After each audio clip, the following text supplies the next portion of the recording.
We are live. Thank you for joining me for my thoughts on Eyes of Wakanda Season 1, Episode 4, The Last Panther. This episode is rated TV-14, so will this video be? There will be spoilers for everything MCU leading up to and including this episode. Another episode I loved. Yeah, let's dive right in. So, yeah, I just finished watching Nando. I forget if it was Nando Cut or Nando V Movies, one of his channels, where he talks about the show and he points out the protagonists are essentially archetypes. And yeah, in general, really good video. Most of his videos are. Yeah, this time it's the archetype of the, the over-eager prince kind of character.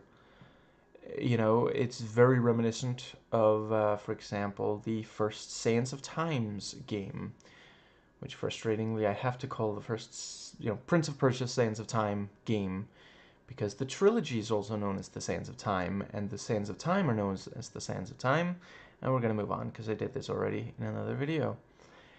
But what was it called? I forget, then, was Ethiopia, I think, was the setting, and yeah, again, a really compelling setting. And immediately we see that the prince, Tafari, has this, like, he is well educated, but he does not have life experience, and in his defense, he does want to change that, But yeah, he's like, would some historical context help? And I guess it's perhaps for the, what's the word? For the benefit of audience members who don't know, but yeah. And of course, Kuda is very frustrated with Tafari. And yeah, let's see, we have the thing about... Yeah, and Tafari runs off on his own. It's a fun little thing of, like, technically if Tafari had listened to Kuda, the intruder wouldn't have had to... right, for those who don't... If you didn't watch this with subtitles and you're not looking at the IMDb page, you don't know. She's called the intruder, the last Panther. But yeah, she wouldn't have had to time travel at all. Because Kuda was saying, we gotta go. We'll leave the artifact for, the British to steal and Killmonger to retrieve. And that's, sets in motion Black Panther 1. But Tafari insists. So, yeah. And, when they're driving, very cool car, by the way. This thing of, you're the prince. Yeah, I'm the third son. I will never be king, And that is, again, like, there's a number of stories about, what,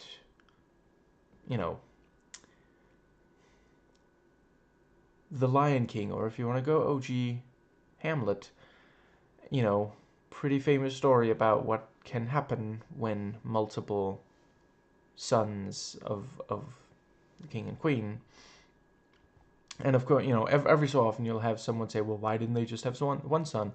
Well, back, there was a significant chunk of human history where a lot of people died as children, sometimes even infants, so having more than one son was very specifically to make sure that the line wouldn't die. The real problem was the fact that they thought that there was something special about their line, like, holy crap. No, there super isn't. Listen, we all have this, like, there's something in our brains that says we gotta reproduce, we gotta keep the line alive.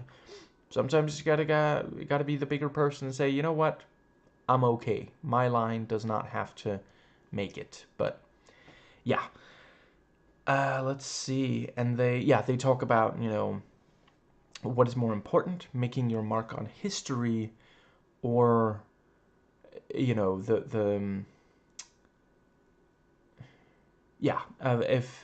if it's more important for good to be done, for the result, you know, whether or not you get the credit. And there at the end, you know, he's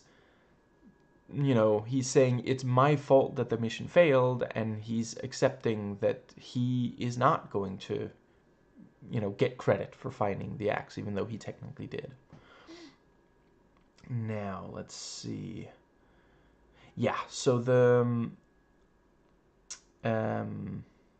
intruder makes her appearance. If they're thinking of bringing back characters from this show somewhere else in the MCU, I would like to request, I'd like to submit a formal request for it to be Iron Fist and the Intruder. But let's see. I thought they did a good job of like, you know, when she says "I am not your enemy," it's like, I mean, I guess she didn't try to like hurt them badly. She's just fighting to get them to let her take the axe, you know. And there may be a little bit too, you know, Tafari is too proud to lose the axe, and Kuda thinks he's protecting Tafari. So, let's see. Yeah, I quite like. You know, we've seen other Black Panthers with really advanced technology from our certain point of view. Having one that can actually go invisible, and then she uses that, and there's like early on, there's almost like a predator, like for the initiated Yautja. You know, those movies. The first one was with Arnold Schwarzenegger, and I want to say 1987. You know, the Alien Hunter, I think, is the Asylum ripoff. Yeah. You know, she's just standing there menacingly and invisibly, and the fighting was really cool. Again, great choreography, and yeah, I thought they did a really good job of like essentially these two guys playing keep away with her. But yeah, the way that, you know, she would try to get her hands on the axe, and one of them would prevent her from getting it. And, you know, yeah, she takes off the mask and says, you know, I'm from the future. And then, you know, there's the thing about,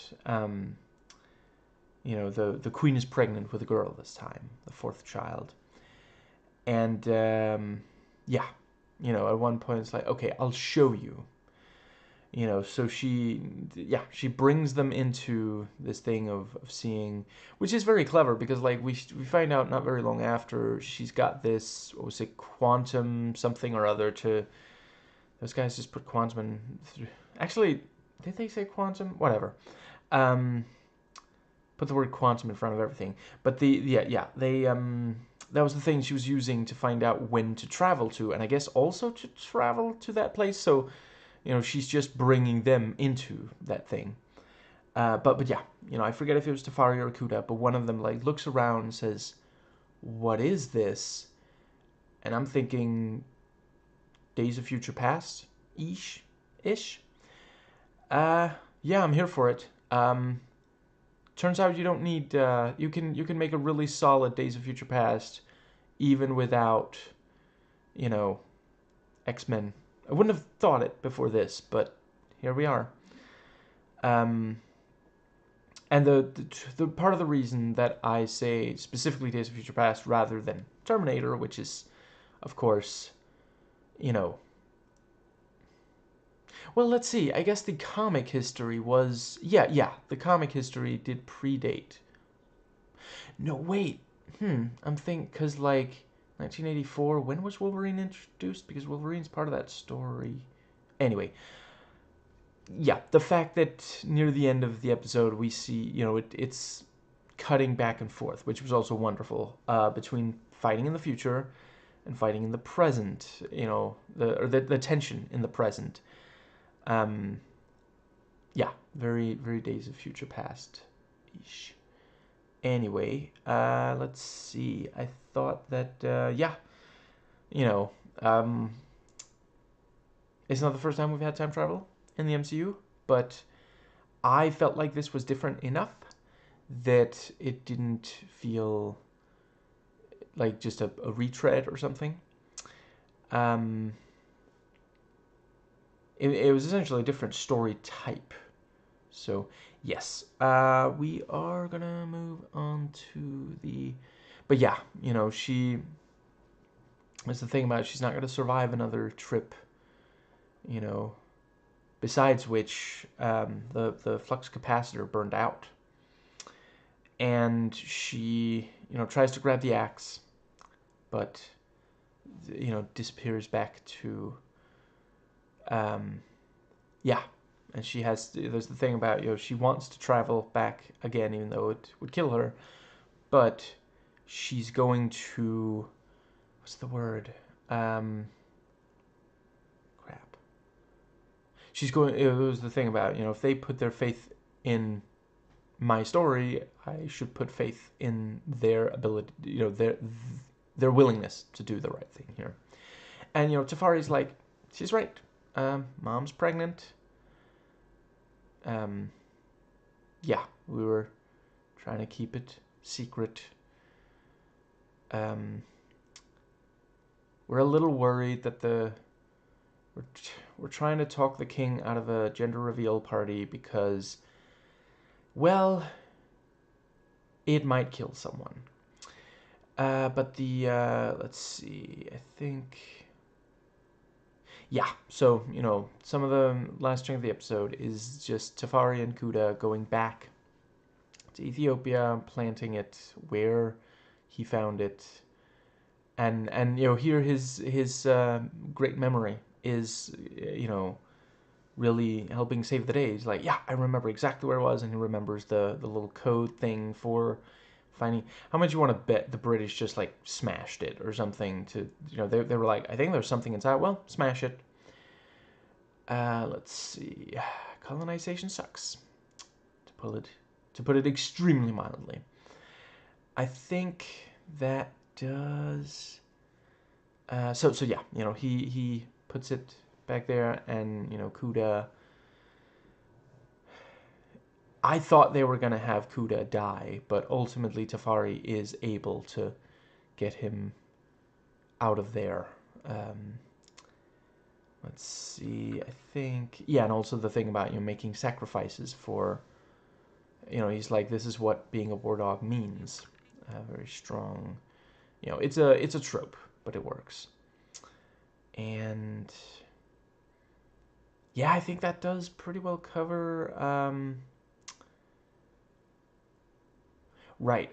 Just briefly. So I'm gonna do the spoiler-free review of now that every single episode of the season has aired, and they're not necessarily gonna make more than one season. Let's see. In the spoiler-free review, at the very end, I will put my ranking. Well, also the rating, but my ranking of all of these Disney Plus MCU shows. Yeah. It was really, really cool seeing the various aliens, the horde. Also, now that the second Black Panther solo film said that there was some really bad things that happened because of T'Challa opening up Wakandas of the rest of the world. It's nice that this one does say, well, maybe some good came of it. At least I guess they're in conversation, essentially, these two. But yeah, the giant like scorpion tail kind of thing, and the bugs, just really great stuff with the horde. Those also, would not hate if those showed up and we got more time with them in another MCU thing. That was really cool. I have no idea if the horde are from the comics though. I haven't read that much Black Panther. I haven't been avoiding it, but just didn't end up happening. Did read what I could of the Ta-Nehisi Coates stuff that run right before watching the first Solo movie. In part because it was said that they were going to draw inspiration from it, and they did a good job of that. Yeah, I think that does cover everything. Yeah, I I felt like they did a good job. Tafari could easily have ended up being really annoying. I think they didn't take too long before he started getting on board. Like, once he says, no, it really is true. Because he could have withheld that information, But yeah, he confirms what he knows of the intruder's story. And let's see, I think does that pretty well cover?